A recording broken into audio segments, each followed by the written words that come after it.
Moje meno je Týma Trajtelová, som reprezentantkou Slovenskej republiky vo fitness, konkrétne v kategórii bikini fitness. Mám 21 rokov, športu sa venujem od malička.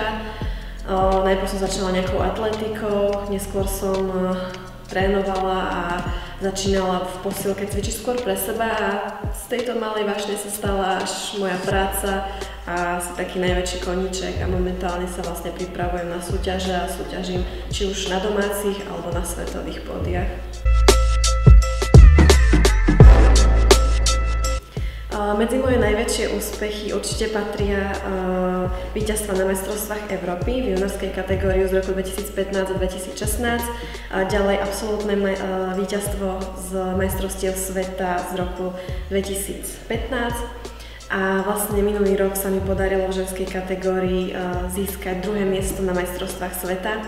Takisto som vyhrala Evos Prague Showdown alebo Lahti vlastne vo Fínsku súťaž, takže asi to patrí medzi moje najväčšie úspechy, ktoré si momentálne tak najviac cením.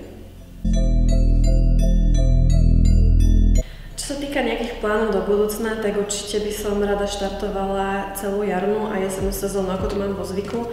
Myslím si, že prvá súťaž bude nejaká kvalifikačná na Slovensku, teda nejaké majstrovstvá Slovenska, či už juniorov alebo žien. A následne by som začala vlastne medzinárodnou súťažou v Španielsku, ktoré sú vlastne majstrovstvá Európy, kde už pôjdem po tretíkrát. A potom sa uvidí, ale myslím si, že ešte nejaká Olympia, dajme tomu možno nejaký Arnold Classic tam do konca roka padne.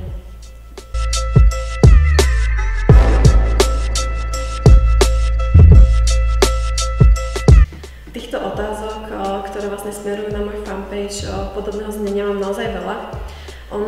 Telo treba vždy brať ako celok, nejde z nejakej partie vyslovene chudnúť alebo uberať tuk selektívne. Stále sa treba sústrediť na to, že ide o komplex naozaj viacerých faktorov. Treba či už mať správnu stravu, vyváženú, dobrý pitný režim, dobrý tréning zvolený. Samozrejme, keď nás nejaká partia trápi, môžeme sa na ňu zameriavať, ale nie je kľúč k úspechu vyslovene zamerať sa vyslovene iba na tú partiu a cvičiť ju. Naozaj treba pripraviť si kompletný plán, či už jedálničku alebo tréningu a potom vlastne k tomu prispôsobiť určitý ten zámer, na ktorý sa budem sústrediť viac.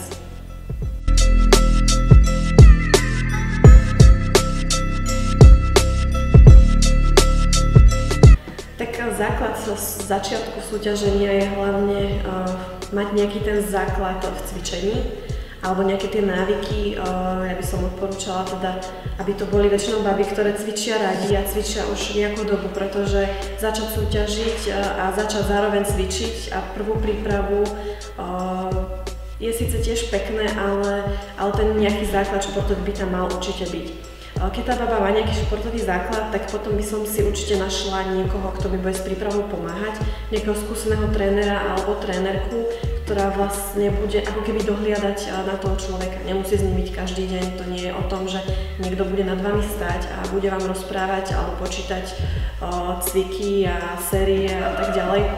Takže vyslovene mať nejaký dohľad nad sebou, určite zaujímať sa o to, či už je to silový tréning alebo je to tréning pózovania, pretože ten je naozaj veľmi dôležitý.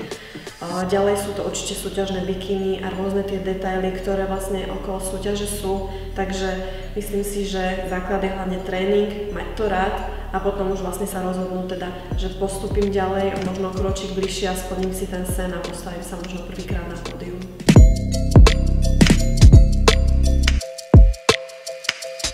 Tak čo sa týka môjho bežného dňa, tak v podstate začínam rôzne, keďže mám klientov, niekedy cestujem, samozrejme niekedy mám ráno home office a tak ďalej. Takže začínam, dajme tomu, snídaní. Neskôr idem do fitka, kde mám vlastne prvých klientov, dajme tomu, tam si odtrénujem prvé lekcie, potom si zatrénujem ja, nasleduje, dajme tomu, nejaký obed. A potom vlastne ďalej pracujem či už s klientmi, alebo pracujem zase ďalej na notebooku, nakoľko pôsobím aj ako online trénerka a výživová špecialistka pre fitness menu. Takže mám toho naozaj veľa aj doma. No a k večeru mám buď ďalší tréning, na ktorý chodíme buď s partnerom, alebo oddychujem nejako už doma.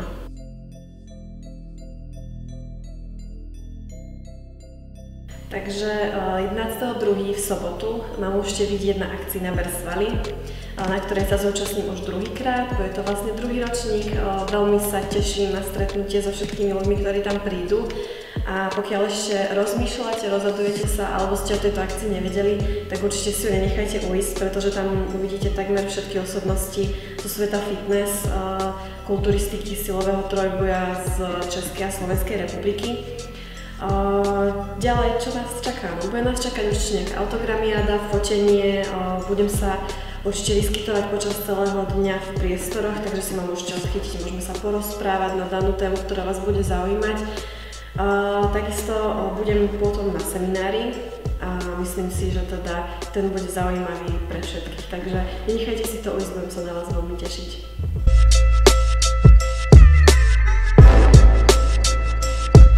Určite, minulý rok sme si to s babami celkom užili a bola na to dobrá podívaná. Ja si myslím, že tento rok príde viac dievčat a celkom sa teším na to, ako odovzdám všetky svoje doterajšie získané skúsenosti niekomu, kto možno sa pripravuje aj na svoju prvú súťaž.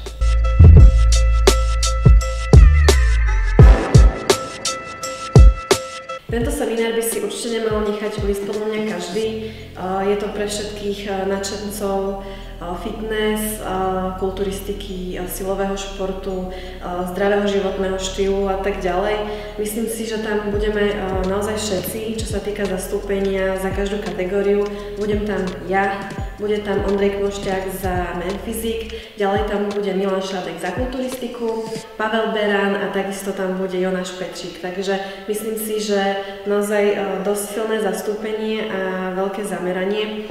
Je to podľa mňa zaujímavé či už pre začiatočníkov, ktorí by sa chceli viac dozvedieť o našej, dajme tomu, ceste za úspechom, ďalej o našom životnom štýle, o našom tréningu, možno o našom osobnom živote a tak ďalej. Takže myslím si, že je to skvelá príležitosť stráviť s nami čas naviac, dozvedieť sa možno, akí sme ľudia, ako veci vnímame a teda ako žijeme tým našim životom a športom. Takže budeme sa na vás tešiť a určite seminár bude skvelý.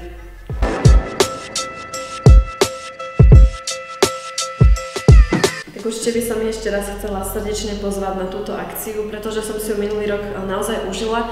Bolo to skvelé stretnutie, či už s fanúšikmi alebo fanúšičkami. Budem sa na vás naozaj tešiť, budem tam určite počas celého dňa a myslím si, že ak ma chce niekto stretnúť a stráviť nejaký ten čas a príjemnú sobotu, tak určite si to nenechá ujsť.